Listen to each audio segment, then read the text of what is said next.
Hello दोस्तों, good morning. I hope आप बहुत अच्छे होंगे। जैसे कि आपने पिछला वीडियो देखा होगा, हमने सीडीपी के 30 आए हुए पेपर में क्वेश्चन कराए थे। आज फिर हम 30 आए हुए पिछले 2023 में आए हुए पेपर से क्वेश्चन कराने वाले हैं कि सीडीपी में कैसे क्वेश्चन आते हैं और उनको कैसे सही करना है। बिना टाइम गंवाए हम चलते हैं क्वेश्चन पर। लेकिन उससे पहले यदि आप चैनल पर नए हैं तो चैनल सब्सक्राइब कर लें और वीडियो को लाइक करें और वीडियो को अपने दोस्तों तक ज़रूर शेयर करें, जिससे कि आपके दोस्त का भी भला हो सके, उसका भी इस बार सीटें निकल सके। चलिए देखते हैं बिना टाइम गंवाए शुरुआती सीटेट के 30 इम्पोर्टेंट क्वेश्चन। चलिए आपका पहला क्वेश्चन है, निम्नलिखित में से कौन सा प्रश्न बच्चों के समूलात्मक व रचनात्मक चिंतन को बढ़ावा देता है? कौन चिंतन? समूलात्मक चिंतन व रचनात्मक चिंतन को बढ़ावा देता है। नंबर 1, पानी के बचाव के लिए सबसे अच्छा तरीका कौन सा हो सकता है और क्यों? आपके शहर में पानी कहाँ से आता है? नंबर 3, आपके देश में कुल कितने राज्य और कितनी राजधानियाँ हैं? आपके देश का नाम मानचित्र पर इसकी भौगोलिक स्थिति क्या है? बताइए इसका उत्तर क्या होगा। आपको देखना है कि बच्चा अधिक कार्य कहाँ पर कर रहा है इसमें। इसका उत्तर होगा ऑप्शन नंबर ए, पानी के बचाव के लिए सबसे अच्छा तरीका कौन सा हो सकता है, जिसमें बच्चा सोचेगा। चलिए चलते हैं अगले क्वेश्चन पर। अगला क्वेश्चन है, समूलात्मक चिंतन के प्रमाण की क्या भूमिका होती है? प्रमाण का तार्किक और सुनियोजित रूप से मूल्यांकन किया जाना चाहिए। ऑप्शन नंबर बी, प्रमाण को बिना विश्लेषण के स्वीकार किया जाना चाहिए। ऑप्शन नंबर 3, समलोचनात्मक चिंतन के लिए प्रमाण अप्रासंगिक होता है। ऑप्शन नंबर 4, व्यक्तिगत राय के पक्ष में प्रमाण की उपेक्षा की जानी चाहिए। बताइए कौन सा उत्तर होगा इसका, ऑप्शन नंबर 2 का। इसका भी उत्तर ऑप्शन नंबर यही होगा। क्या है? प्रमाण का तार्किक और सुनियोजित रूप से मूल्यांकन किया जाना चाहिए। चलते हैं ऑप्शन नंबर 3 पर। यह है समावेशी शिक्षा पर। किस पर? समावेशी शिक्षा। समावेशी शिक्षा में क्या शामिल है? सभी विद्यार्थियों के लिए मानक पाठ्यक्रम, विद्यार्थियों का उनकी योग्यताओं के आधार पर पृथक वर्गीकरण करना, विशेष आवश्यकता वाले विद्यार्थियों को केवल व्यावसायिक शिक्षा प्रदान करना। ऑप्शन नंबर 4, व्यक्तिगत अंतरों की पहचान के परिणाम स्वरूप पठचर्या में लचीलापन। बताइए समावेशी शिक्षा के लिए क्या सही होता है? बताइए जल्दी से। इसका उत्तर होगा ऑप्शन नंबर 4, व्यक्तिगत अंतरों की पहचान के परिणाम स्वरूप पठचर्या में लचीलापन। क्वेश्चन नंबर 4 पर आ गए। इसका पहले कथन पढ़ते हैं। कथन क्या है? बच्चों में संज्ञानात्मक विकास पर भाषा के प्रभाव पर जीन पियाजे और लेव वाइगोत्स्की के दृष्टिकोण में भिन्नता है। और संज्ञानात्मक विकास के लिए भाषा में पर जो प्रभाव पड़ता है, जीन पियाजे और लेव वाइगोत्स्की के दोनों के दृष्टिकोण अलग अलग हैं। कारण क्या है इसका? खोज अधिगम में शिक्षक अवसर प्रदान करता है और विद्यार्थी स्वयं जानकारी प्राप्त करने के लिए उन्मुख होते हैं। बताइए इसका उत्तर क्या होगा।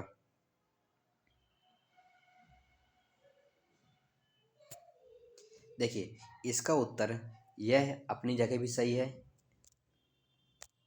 सभी अपनी अपनी जगह पर सही है।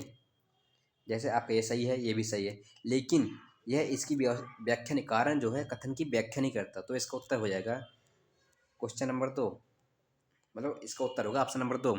ए और आर दोनों सही है, परंतु आर ए की सही व्याख्या नहीं करता। चलते हैं क्वेश्चन नंबर 5 पर। क्या होगा देखते हैं।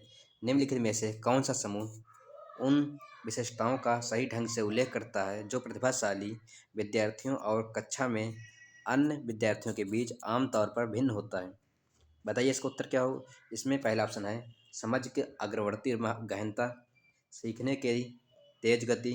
ऑप्शन नंबर 3, सीखने के लिए दूसरों पर अधिक निर्भरता। ऑप्शन नंबर 4, शारीरिक विकास की गति तेज। क्या कौन से विद्यार्थी के लिए है? प्रतिभाशाली बच्चों के लिए है। बताइए क्या होगा इसका उत्तर। बताइए इसका उत्तर क्या होगा। इसका उत्तर क्या है? ए और बी दोनों सही है। कौन? समझ की अग्रवर्ती गहनता और सीखने की गति में तेजता होती है बच्चों में, प्रतिभाशाली में। चलते हैं देखते हैं ऑप्शन नंबर 6, श्रवण बाधित के संदर्भ में निम्नलिखित में से कौन सा कथन सही है? नंबर 1, श्रवणबाधित बच्चे के प्रभावी ढंग से संवाद करने की क्षमता को प्रभावित कर सकती है? Option number B. Option number B है, ऑप्शन नंबर बी क्या है? सभी श्रवणबाधित बालकों की सभी श्रवणबाधित ऑप्शन नंबर बी क्या है? सभी श्रवणबाधित वाले बच्चों को संवाद करने के लिए संकेतिक भाषा साइन लैंग्वेज का उपयोग करना चाहिए। ऑप्शन नंबर तीन, बच्चों के पास तेज आवाज़ करके बच्चे की सुनने की अक्षमता का विश्वसनीय तौर पर परीक्षण किया जा सकता है। ऑप्शन नंबर चार क्या है? श्रवण बाधित हमेशा कान की किसी भी शारीरिक समस्या के कारण होती है। बताइए इसका उत्तर क्या होगा? बताइए इसके उत्तर होगा ऑप्शन नंबर ए। श्रवण बाधित बच्चों को प्रभावी ढंग से संवाद करने की क्षमता को प्रभावित कर सकती है। तो देखते हैं ऑप्शन नंबर से क्वेश्चन नंबर 7। समावेशन के संदर्भ में पाठचर्या सीखने की अपेक्षाएं डैश से समान है जबकि डैश से भिन्न है। बताइए। संवर्धन, गतिवर्धन, संशोधन, समायोजन, गतिवर्धन, संवर्धन, समायोजन, संशोधन। बताइए इसका उत्तर क्या होगा? जल्दी से बताइए। इसका ऑप्शन है, इसका उत्तर होगा चौथा, समायोजन संशोधन। पठचर्या के सीखने की अपेक्षाएं समायोजन के समान है जबकि संशोधन के भिन्न है। चलिए चलते हैं क्वेश्चन नंबर 8 पर।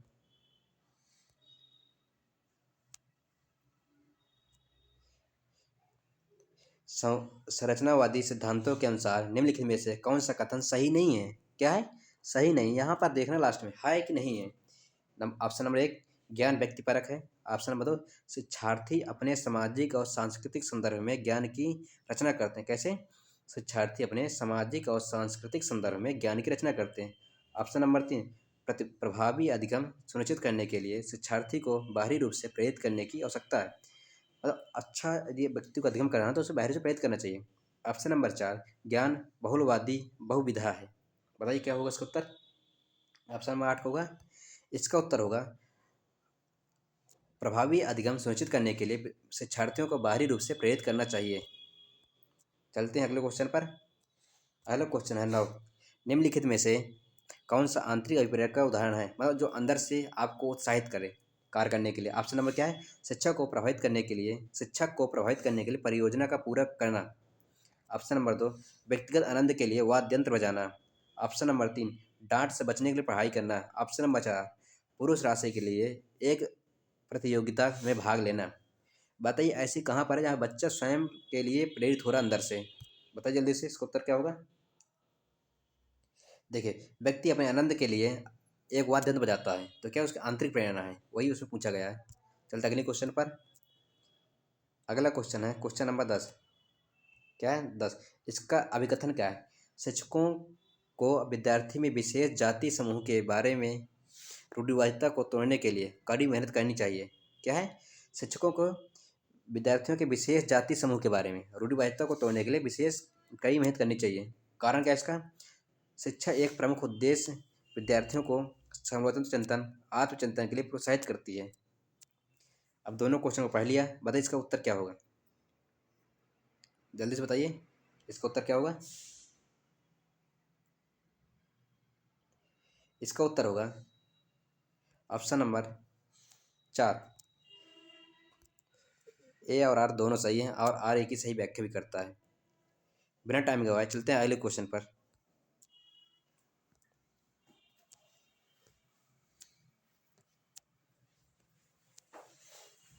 अगला क्वेश्चन है, निपुणता लक्ष्य और प्रदर्शन लक्ष्य में क्या अंतर है? निपुणता लक्ष्य और प्रदर्शन लक्ष्य में क्या अंतर है? चलिए पढ़िए क्वेश्चन को, ऑप्शन देख लीजिए और इसका उत्तर बताइए। इसका उत्तर क्या होगा? रुकिए हम क्वेश्चन और ऊपर दे रहे हैं जिससे आपको ऑप्शन दिख जाए सभी। बताइए जल्दी इसका ऑप्शन क्या होगा? इसका आपका ऑप्शन होगा जो सही है, बताइए जल्दी से इसका उत्तर क्या होगा? इसका उत्तर होगा आपका बी नंबर। कौन होगा? B number. महारत लक्ष्य अपने कौशल और कार्य की समझ में सुधार करने पर केंद्रित है होते हैं जबकि प्रदर्शन लक्ष्य उच्च ग्रेड प्राप्त करने के लिए बाहरी पुरस्कार प्राप्त करने के केंद्रित होते हैं। चलते हैं अगले क्वेश्चन पर। अगला क्वेश्चन है, भाई बहन में रिश्तों मतलब कौन सा है बताइए। ऑप्शन नंबर 1, माता पिता और शिक्षार्थियों के संबंधों से भिन्न होते हैं। माता पिता और साथियों के साथ संबंधों में भिन्न होते हैं। और बाल्यावस्था में सामाजिकरण में की महत्वपूर्ण भूमिका है। बाल्यावस्था में सामाजिकरण की महत्वपूर्ण भूमिका निभाते हैं। ऑप्शन नंबर बी, माता पिता और साथियों के साथ संबंधों के समान और बाल्यावस्था में सामाजिकरण के महत्वपूर्ण भूमिका निभाते हैं। ऑप्शन नंबर 3, केवल प्रारंभिक बाल्यावस्था में ही महत्वपूर्ण भूमिका निभाते हैं। ऑप्शन नंबर 4, कि समाज में अधिक भूमिका नहीं है। बताइए इसका उत्तर क्या होगा।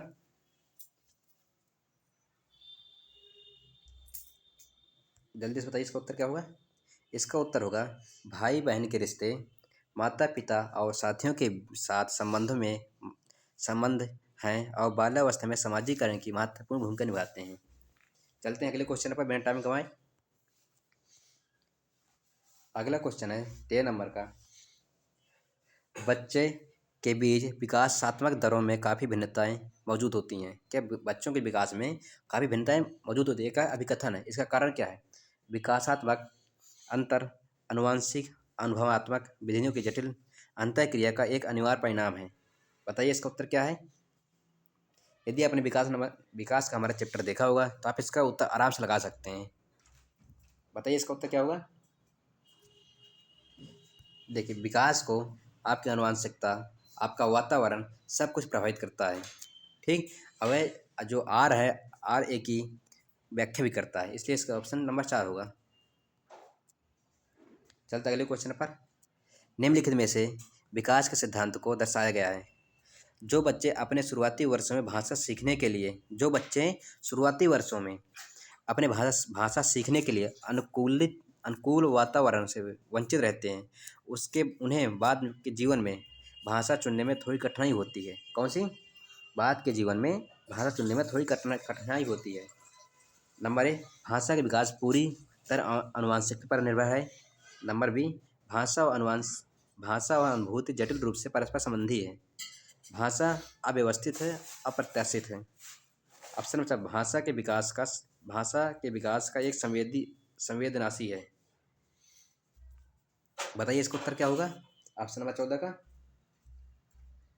जल्दी से बताइए। देखिए, इसमें भाषा के विकास का एक संवेदनशील काल होता है और भाषा के विकास का जो एक संवेदनशील काल होता है। कौन सी। चलते हैं अगला देखते हैं क्वेश्चन 15 नंबर। वह विद्यार्थी जो पठन वैकल्य से जूझ रहे हैं, मतलब पढ़ने की समस्या से जूझ रहे हैं, को सिखाया जा सकता है। मतलब उनका पढ़ना कैसे सिखा सकते हैं, जो पाठन वैकल्य नामक शब्द से जूझ रहे हैं। ऑप्शन ए, उन्हें कई विकर्षणों में अध्ययन करने के लिए प्रोत्साहित करें। ऑप्शन नंबर बी, उच्च ग्रेड स्तर पठन ग्रंथ प्रदान करके। ऑप्शन नंबर 3, सुधारात्मक पठन सुनिश्चित करने के लिए सख्त दंड के उपयोग करने के माध्यम से। ऑप्शन नंबर 4, प्रणालीगत ध्वन्यात्मक प्रशिक्षण के माध्यम से। बताइए इसका उत्तर क्या होगा। किसी को पठन नामक समस्या है तो क्या करें, उसको हम कैसे बच्चे को पढ़ा सकते हैं। बताइए जल्दी से इसका उत्तर क्या होगा। जल्दी से बताइए। यदि कोई बच्चा पढ़ नहीं सकता तो हम उसको ध्वनि के माध्यम से सुना करके उसको पढ़ाया जा सकता है। ध्वन्यात्मक दिया, देखिए दिया पहले से, इसका उत्तर यही होगा। चलते हैं क्वेश्चन नंबर 16 पर। बोध आधारित शिक्षण का अंतर्निहित सिद्धांत यह विश्वास है। बोध निर्धारित शिक्षण का किसका बोध निर्धारित शिक्षण का अंतर्निहित सिद्धांत यह विश्वास है कि ऑप्शन नंबर ए, शिक्षार्थी की क्षमताएं और आवश्यकताएं विविध हैं, जिन्हें मानक निर्देशों पर ध्यान केंद्रित किए बिना पूरा नहीं किया जा सकता। ऑप्शन नंबर बी, शिक्षार्थी निष्क्रिय प्राप्त करता है और शिक्षक के पास सही ज्ञान है। बस जो शिक्षार्थी निष्क्रिय प्राप्त करता है, शिक्षक के पास सही ज्ञान है। ऑप्शन नंबर 3, ऐसा करने के लिए एक सुविधाजनक वातावरण प्रदान करने के लिए प्रदान किए जाने पर शिक्षार्थी ज्ञान का निर्माण कर सकता है। ऑप्शन नंबर 4, शिक्षार्थी कम जानते हैं और शिक्षण में विद्यार्थियों के लिए तथ्यों का प्रसारण शामिल है। बताइए इसका उत्तर क्या होगा 16वें का। जल्दी बताइए, इसका उत्तर होगा ऐसा करने के लिए एक सुविधाजनक वातावरण प्रदान करने के कीजिए जाने पर शिक्षार्थी ज्ञान का निर्माण स्वयं कर सकते हैं। आप भी देखे होंगे बच्चों को जब हम स्वयं से ज्ञान वातावरण दे देंगे, बच्चा स्वयं करके सीख जाता है। इसका उत्तर क्या होगा? 16 का 3 होगा। चलते हैं 17 नंबर। जटिल समस्याओं से जूझ रहे अमन के समस्या समाधान कौशल विकसित करने में एक शिक्षक किस तरह मदद कर सकता है? उसे मंथन करने और विचार उत्पन्न करने के लिए प्रोत्साहित करके, उससे कहकर कि वह समस्या को सुलझाना छोड़ दे, उसे प्रयोग करने और जोखिम लेने को उत्साहित करने के लिए उसे उत्तर प्रदान करके। बताइए यहाँ पर जिसमें ज़्यादा बच्चे को सक्रिय रहने का कार्य किया जा सके, उसका उत्तर वही हो सकता है। बताइए क्या हो सकता है, जल्दी बताइए। उसे मंथन करने और विचार उत्पन्न करने के लिए प्रोत्साहित करके, मतलब तुम विचार करो अब इसके आगे हम क्या कर सकते हैं। इसमें बच्चा ज़्यादा सक्रिय होकर कार्य करता है। चलते हैं क्वेश्चन नंबर 18 पर। 18 का उत्तर क्या होगा? माध्यमिक कक्षाओं में अधिगम के लिए एक अनुकूल कक्षा का वातावरण डैश पर केंद्रित होता है। सजा और सर्विंदगी पर, सहकारी अधिगम पर, प्रतिस्पर्धी लोकाचार पर, अनुबंध पुनर्वर्णन पर। मतलब जो माध्यमिक कक्षाएं हैं अधिगम के लिए एक अनुकूल कक्षा का वातावरण किस पर केंद्रित होता है? क्योंकि आप सभी लोग टीचर बनेंगे, आपको बच्चों को कैसे से कक्षा का वातावरण अच्छा बनाए रखने के लिए प्रेरित कर सकते हैं। बताइए इसका उत्तर क्या होगा 18 नंबर का? सहकारी अधिगम द्वारा। क्या होगा? सहकारी अधिगम द्वारा। चलते हैं इसका उत्तर अगले क्वेश्चन पर। अगला क्वेश्चन है, ले वाइगोत्स्की का मानना है कि विकास प्रकृति से असंगत है, प्रकृति में असतत है। मतलब विकास अलग अलग प्रक्रियाओं के द्वारा चलता है। विकास आनुवंशिकी प्रोग्रामिंग का खुलासा है। ऑप्शन नंबर 3, सीधे परिपक्वता के परिणाम से होता है, सीधे सामाजिक संपर्क के परिणाम से होता है। यदि आपने हमारे ले वाइगोत्स्की का वीडियो देखा होगा तो आप इसका उत्तर आराम से कर सकते हैं, क्योंकि हमने उसमें बताया है विकास कैसा होता है। चलिए बताइए जल्दी से उत्तर, इसका उत्तर क्या होगा 15 नंबर का? नहीं 19 नंबर का उत्तर क्या होगा बताइए जल्दी से। इसका उत्तर होगा सीधे सामाजिक संपर्क के परिणाम से होता है। विकास क्या है? सीधे सामाजिक संपर्क के परिणाम से होता है। चलिए चलते हैं अगला क्वेश्चन नंबर 20 पर। चलते हैं क्वेश्चन नंबर 20 पर, देखते हैं इसका उत्तर क्या होगा। जीन पियाजे के अनुसार, किसके अनुसार? जीन पियाजे के अनुसार गुणात्मक रूप से 4 विभिन्न अवस्थाएं हैं। बताइए, विभिन्न अवस्थाएं हैं। दुनिया की विभिन्न संस्कृति में व्यापक रूप से भिन्न होती हैं, उदाहरण देकर समझती हैं, और बच्चों का मन लघु वयस्क मन होता है। नंबर 3, बच्चों में जेनेटिक कोड पर निर्भर होता है, बच्चों के विकास के सार्वभौमिक पैटर्नों का प्रतिनिधित्व करती हैं। बताइए जो जीन पियाजे की 4 अवस्थाएं हैं तो क्या क्या दिखाती हैं? आप देखे होंगे जब मेरा जीन पियाजे का आपने क्वेश्चन देखा होगा, टॉपिक देखा होगा, तो उसमें बताया मैंने कि जीन पियाजे हमें क्या बताते हैं। बच्चों के विकास में सार्वभौमिक पैटर्न का प्रतिनिधित्व करती हैं। चलते हैं क्वेश्चन नंबर 21 पर। निम्नलिखित में से पियाजे के संज्ञानात्मक विकास के सिद्धांत की सीमा है। देख लीजिए अभी कितने क्वेश्चन पियाजे से ले वाइगोत्स्की से आ गया है। मैंने आसान तरीके से इसी चैनल पर अपने वीडियो अपलोड कर दिया और मैंने उसकी प्लेलिस्ट भी बना दी है। आप जाकर प्लेलिस्ट से वीडियो को CDP के सही वीडियो के देख सकते हैं। चलिए इसका उत्तर दीजिए। संज्ञानात्मक विकास के सिद्धांत की सीमा है किसके अनुसार? पियाजे के अनुसार। ऑप्शन नंबर 1, वह संज्ञानात्मक विकास में भाषा की भूमिका पर अत्यधिक बल देता है। वह संज्ञानात्मक विकास में भाषा की भूमिका पर अत्यधिक बल देता है। ऑप्शन नंबर बी, वह संज्ञानात्मक विकास में व्यक्तिगत भिन्नताओं को ध्यान में रखता है। ऑप्शन नंबर 3, वह संज्ञानात्मक विकास में जैविक कारकों की भूमिका को ध्यान में नहीं रखता।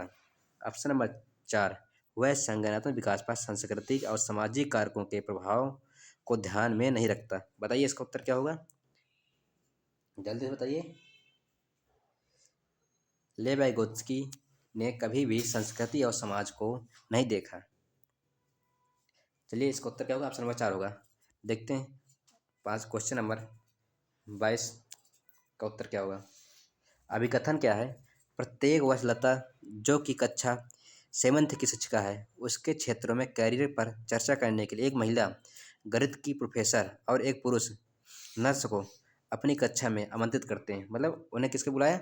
एक महिला को बुलाया जो गणित की प्रोफेसर है, और एक पुरुष को बुलाया जो नर्स हैं। कारण क्या है?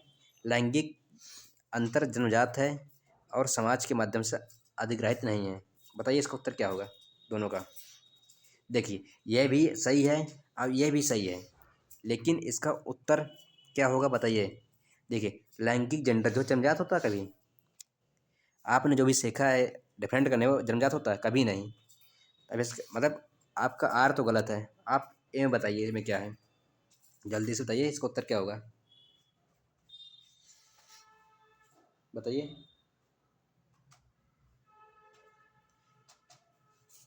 बताइए इसका उत्तर। बताइए इसका उत्तर क्या होगा? देखिए, इसमें कहा दिया अच्छे से क्वेश्चन पहले पढ़ना है। हमने भी पहले किताब में गलती कर दी। इसमें कहा दिया लैंगिक अंतर जन्मजात होता है। मतलब जो कोई लड़की है, कोई लड़का है, गर्ल्स है, बॉयज है, ये क्या जन्मजात होता है? समाज के माध्यम से इसे अधिग्रहित नहीं किया जा सकता है। बताइए, समाज कोई भी लड़का को लड़की कैसे बना सकता है? गर्ल्स को बॉयज कैसे बना सकता है? इसलिए तो ये भी सही है, आपका ये भी सही है, और ये इसकी व्याख्या भी करता है। तो आपका उत्तर होगा ऑप्शन नंबर 4। ए और आर दोनों सही है, और आर एक ही सही व्याख्या भी करता है। आपको सबसे पहले क्वेश्चन को अच्छी तरह से पढ़ना होता है, नहीं आप हमारे जैसे क्वेश्चन गलत कर देंगे। हम तो जल्दी चक्कर में क्वेश्चन गलत कर देंगे, क्योंकि आपको सबसे कम टाइम में अधिक कंटेंट देने की एक काम है, करते हैं हम। चलते हैं ऑप्शन नंबर क्वेश्चन नंबर 23 पर। ये प्रगतिशील कक्षा में विद्यार्थी, कैसी कक्षा में? प्रगतिशील कक्षा में विद्यार्थी क्या है? अधिक प्रश्न नहीं पूछते, शिक्षक से प्रश्न पूछते हैं, एक दूसरे से प्रश्न पूछते हैं, और स्वयं से प्रश्न पूछते हैं। बताइए इसका उत्तर क्या होगा 23 नंबर का?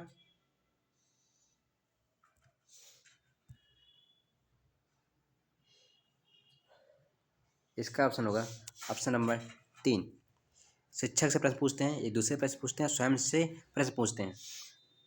अब देखिए, यहाँ बच्चा क्या कह रहा है? अधिक प्रश्न नहीं पूछते, तो ये तो बच्चों ने इसलिए कर दिया, ये तो ऐसे ही गलत हो जाता है। इसलिए आपका उत्तर क्या होगा? Option number 3। चलते हैं क्वेश्चन नंबर 24 पर। पुल्लिंग और स्त्रीलिंग होने से जुड़ी अपेक्षाओं को डैश कहा जाता है, और उन्हें डैश सीखा जाता है। जेंडर भूमिका बाल्यावस्था की सभी अवस्थाओं से लेकर वयस्कता में है, में भी। जेंडर स्थिरता प्रारंभिक में किशोरावस्था के दौरान है। जेंडर विविधता केवल मध्य बाल्यावस्था के दौरान। जेंडर पूर्वाग्रह मुख्य रूप से प्रारंभिक बाल्यावस्था के दौरान है। बताइए इसके लिए कौन सा उत्तर सही होगा? इसका उत्तर होगा ऑप्शन नंबर ए। पुल्लिंग या स्त्रीलिंग होने से जुड़ी समझ अपेक्षाओं को जेंडर भूमिकाएं कहा जाता है, और इन्हें बाल्यावस्था की सभी आवश्यकताओं से लेकर वयस्क तक भी है। देखते हैं अगले क्वेश्चन पर। अगला हमारा क्वेश्चन है 25 नंबर का। बुद्धि के संदर्भ में निम्नलिखित में से बुद्धि के संदर्भ में निम्नलिखित में से कौन सा दृष्टिकोण शिक्षार्थियों के बीच विविधता के संपूर्ण विचार का समर्थन करता है? ऑप्शन नंबर ए, वातावरणीय कारकों से प्रभावित नहीं होती है। बुद्धि आनुवंशिक कारकों से प्रभावित नहीं होती है। बुद्धि को मापने के लिए बुद्धिलब्धि परीक्षण ही एकमात्र साधन है। बुद्धि बहुआयामी है और समय के साथ बदल सकती है। बताइए इसका उत्तर क्या होगा बुद्धि के लिए? 25 नंबर का उत्तर क्या होगा? इसका उत्तर ऑप्शन नंबर 4। बुद्धि एक बहुआयामी है और समय के साथ बदल सकती है। देखते होंगे आपकी क्लास में कुछ बच्चे पहले मंद रहे होंगे, लेकिन आज जो है आपसे भी ज़्यादा होशियार बन जाते हैं, क्योंकि बुद्धि परिवर्तनशील है, बदली जा सकती है, बदलती रहती है। Option number 26। निम्नलिखित में से किसने सामान्य बुद्धि की अवधारणा की आलोचना की और बुद्धि का एक वैकल्पिक सिद्धांत प्रस्तावित किया? बताइए इसका उत्तर क्या होगा? यदि आपने हमारा बुद्धि वाला टॉपिक देखा हुआ तो आप इसका उत्तर आराम से कर सकते हैं। चलिए बताइए जल्दी से 26 का उत्तर क्या होगा? यह है हर्बर्ट गार्डनर ने, जिन्होंने बुद्धि को कई भागों में, मुख्यतः उन्होंने 9 भागों में बुद्धि को परिभाषित किया है। देखते हैं अगला क्वेश्चन 27 नंबर। लेवी कौन?